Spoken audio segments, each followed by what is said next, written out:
दोस्तों, आज की कहानी इंग्लैंड के म्यूज़ियम में रखे एक ऐसे रहस्यमय कुर्सी की है जो कुर्सी लगभग 300 सालों से एक म्यूज़ियम में लटकी हुई है। और उस कुर्सी के बारे में कहा जाता है कि जो भी इस कुर्सी पर बैठा वो मर गया।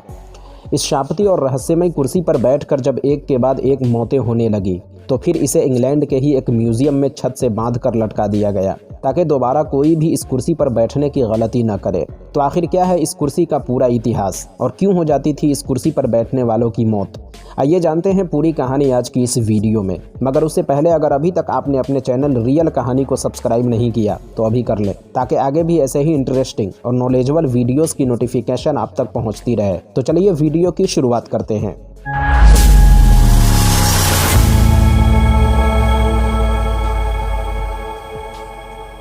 दोस्तों, आमतौर से जब भी हम और आप किसी कुर्सी को देखते हैं वो ज़मीन पर होती है जिस पर लोग बैठते हैं। लेकिन आज हम जिस मनहूस और शापती कुर्सी की कहानी सुनाने जा रहे हैं वो आज भी मौजूद है और तकरीबन 300 सालों से छत से लटकी हुई है और बेहद ही रहस्यमय तरीक़े से ये अपने आप झूल भी रही है। इस कुर्सी के बारे में कहा जाता है कि इस कुर्सी पर बैठने से 6 लोग, जबकि कुछ लोगों का कहना है कि 30 लोगों की मौत हो चुकी है।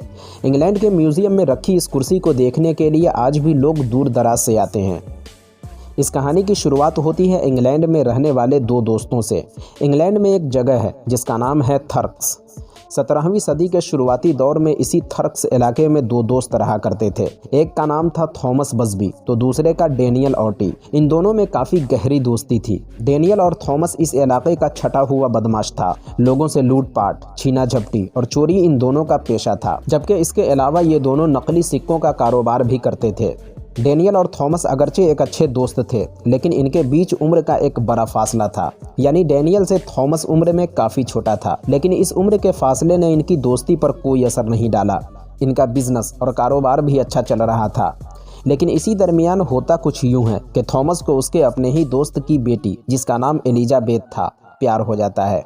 थॉमस और एलिजाबेथ बेहद करीब आ जाते हैं, लेकिन जब ये प्यार वाली बात डेनियल तक पहुँचती है तो वो काफ़ी गुस्सा होता है क्योंकि डेनियल अपने दोस्त थॉमस को भाई की तरह मानता था। और जाहिर सी बात है, जब कोई अपना धोखा देता है तो तकलीफ़ ज़्यादा होती है।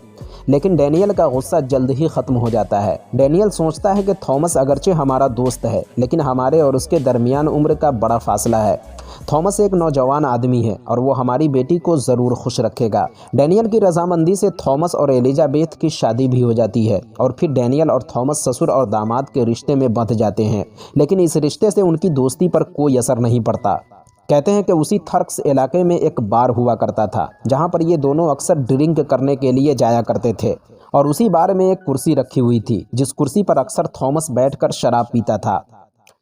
थॉमस उस कुर्सी के अलावा दूसरी कुर्सी पर कभी नहीं बैठता था और अगर गलती से भी कोई दूसरा उस कुर्सी पर बैठ जाए तो थॉमस उसे उस कुर्सी से उठा देता था, जिसकी वजह से कभी कभी झगड़े और लड़ाइयाँ भी हो जाती थी। इधर एलिजाबेथ और डेनियल की शादी को भी कई साल बीत चुके थे।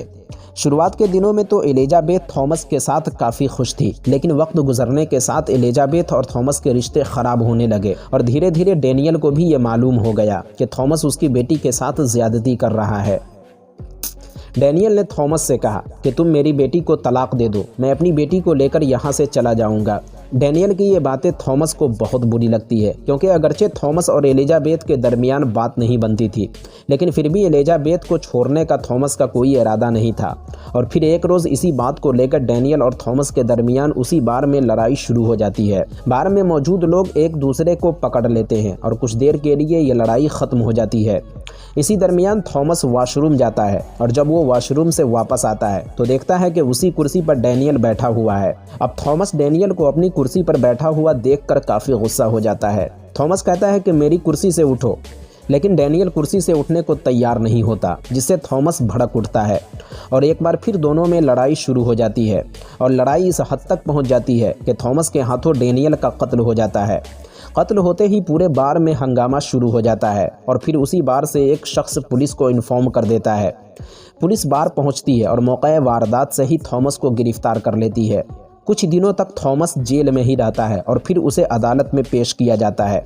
अदालत में बार में मौजूद कई लोग उसके खिलाफ गवाही देते हैं और फिर अदालत अपने ही ससुर के कत्ल के जुर्म में थॉमस को फांसी की सज़ा सुना देती है। जिसके बाद थॉमस निचली अदालत के इस फैसले को ऊपरी अदालत में चैलेंज करता है। थॉमस अदालत में कहता है कि कत्ल करने का मेरा कोई इरादा नहीं था, बल्कि ये एक अचानक कत्ल है और इस अचानक कत्ल पर मुझे दोषी नहीं ठहराया जा सकता। लेकिन चूंकि इस कत्ल के अलावा भी थॉमस पर कई इल्ज़ाम थे, जैसे लोगों से लूटपाट करना, नकली सिक्कों का कारोबार करना, और इसीलिए ऊपरी अदालत भी निचली अदालत के इस फैसले को बरकरार रखती है और उसे सजाए मौत सुना देती है। धीरे धीरे वक्त बीतता है और आखिर थॉमस के फांसी वाली तारीख भी करीब आ जाती है। कहते हैं कि जिस रोज़ थॉमस को फांसी दिया जाना था, फांसी से पहले थॉमस से उसकी आखिरी ख्वाहिश के बारे में पूछा जाता है। यानी आज के तरह उस ज़माने में भी ये रिवाज था कि मरने वाले से उसकी आखिरी ख्वाहिश के बारे में पूछा जाए। लेकिन एक बात और है कि मरने वाले की उसी आखिरी ख्वाहिश को पूरी की जाती है जो पॉसिबल हो। यानी अगर कोई आखिरी ख्वाहिश में ये कहे कि हमें आज़ाद कर दिया जाए, तो ऐसा नहीं हो सकता। खैर, जब थॉमस से आखिरी ख्वाहिश के बारे में पूछा जाता है तो वो कहता है कि मैं बार की उसी कुर्सी पर बैठकर आखिरी ड्रिंक लेना चाहता हूँ। और जाहिर सी बात है, थॉमस की ये कोई ऐसी ख्वाहिश थी नहीं जिसे पूरी नहीं की जाए। पुलिस की निगरानी में थॉमस को उस बार तक लाया जाता है। थॉमस उस कुर्सी पर बैठकर अपनी ज़िंदगी की आखिरी ड्रिंक लेता है। थोड़ी देर तक खामोश कुर्सी पर बैठा रहता है और फिर थॉमस खड़ा होकर एक शराब देता है कि खबरदार, आज के बाद कोई भी इस कुर्सी पर बैठने की गलती ना करे, वरना वो जिंदा नहीं बचेगा। लोग सोचते हैं कि चूंकि ये मरने जा रहा है इसीलिए ऐसी बातें बोल रहा है, जिसके बाद तय वक्त पर उसे फांसी दे दी जाती है। धीरे धीरे वक्त बीतता है और कई महीने गुजर जाते हैं। अब उस कुर्सी को लेकर लोग एक दूसरे को कहानियां सुनाने लगते हैं कि देखो, इसी कुर्सी की वजह से एक दामाद ने अपने ससुर का कत्ल कर दिया। लोग उस कुर्सी को देखने के लिए दूर दराज से भी आने लगे। इधर बार के मालिक ने उस कुर्सी को बड़ी हिफाजत से रख दिया ताकि कोई उस पर बैठ न सके। इसी दरमियान एक सफाई कर्मचारी बार की सफाई के लिए आता है। बार की सफाई के बाद जब वो थक जाता है तो अनजाने में वो उसी कुर्सी पर जाकर बैठ जाता है। कहते हैं कि अगले ही रोज़ उस बार के सामने वाली सड़क पर उस कर्मचारी की रहस्यमय तरीके से लाश मिलती है।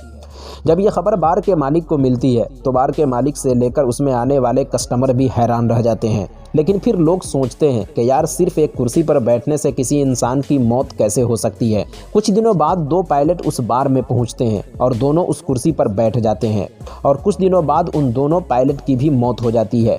अब बार के मालिक को भी थोड़ा बहुत शक होने लगता है कि इस कुर्सी में ज़रूर कुछ न कुछ राज छुपा है और मालिक बार में आने वाले किसी भी आदमी को उस कुर्सी पर बैठने से साफ साफ मना कर देता है। लेकिन इसी दरमियान उस कुर्सी पर बैठने की वजह से एक और नौजवान की मौत हो जाती है। जब एक के बाद एक मौतें होने लगी तो मालिक ने पूरी सख्ती से कुर्सी पर बैठने से मना कर दिया। कहते हैं कि बार के मालिक ने उस कुर्सी से खूब पैसे कमाए क्योंकि लोग दूर दराज से इस रहस्यमय कुर्सी को देखने के लिए आते। कुछ दिनों बाद मालिक ने उस बार को किसी दूसरे आदमी से बेच दिया। जब ये बार दूसरे मालिक के हैंड में आया, उसके अगले ही दिन एक लेडी उस कुर्सी पर बैठी और उसके अगले ही रोज बार के बाहर उस औरत की लाश मिली। कहते हैं कि उस कुर्सी पर बैठने की वजह से 6 से लेकर 30 लोगों की मौतें हो जाती है। बार का मालिक हैरान होकर लंदन के एक म्यूजियम में बात करता है कि हमारे यहाँ एक रहस्यमय कुर्सी है, जिस कुर्सी पर जो भी बैठता है उसकी मौत हो जाती है। तो हम इस कुर्सी को म्यूजियम में दान देना चाहते हैं, मगर हमारी एक शर्त है कि आप इस कुर्सी को ज़मीन पर नहीं रखेंगे, मतलब ज़मीन से कुछ ऊपर रखेंगे, ताकि गलती से भी कोई इस कुर्सी पर बैठने की गलती न करे। चूँकि म्यूज़ियम वाले ऐसी ही चीज़ों की तलाश में रहते ही हैं, उन्होंने हाँ कर दिया। बार के मालिक ने पूरी हिफाजत के साथ कुर्सी को म्यूज़ियम में भिजवा दिया और म्यूज़ियम वाले ने इस कुर्सी को ज़मीन से 5 फीट ऊपर छत से बांधकर हवा में लटका दिया। इस हादसे को हुए आज लगभग 300 साल बीत गए और ये कुर्सी आज भी लंदन के उस म्यूज़ियम में ज़मीन से 5 फुट ऊपर हवा में लटक रही है। तो आखिर क्यों उस कुर्सी पर बैठने वाले सभी लोगों की मौत हो गई, ये बात आज भी एक रहस्य बनी हुई है। तो दोस्तों, आज की वीडियो में बस इतना ही। वीडियो कैसी लगी कमेंट बॉक्स में ज़रूर बताएं और ऐसे ही और भी वीडियोस देखने के लिए चैनल को ज़रूर सब्सक्राइब करें। मिलते हैं किसी नई वीडियो के साथ, जब तक के लिए अपना ख्याल रखें।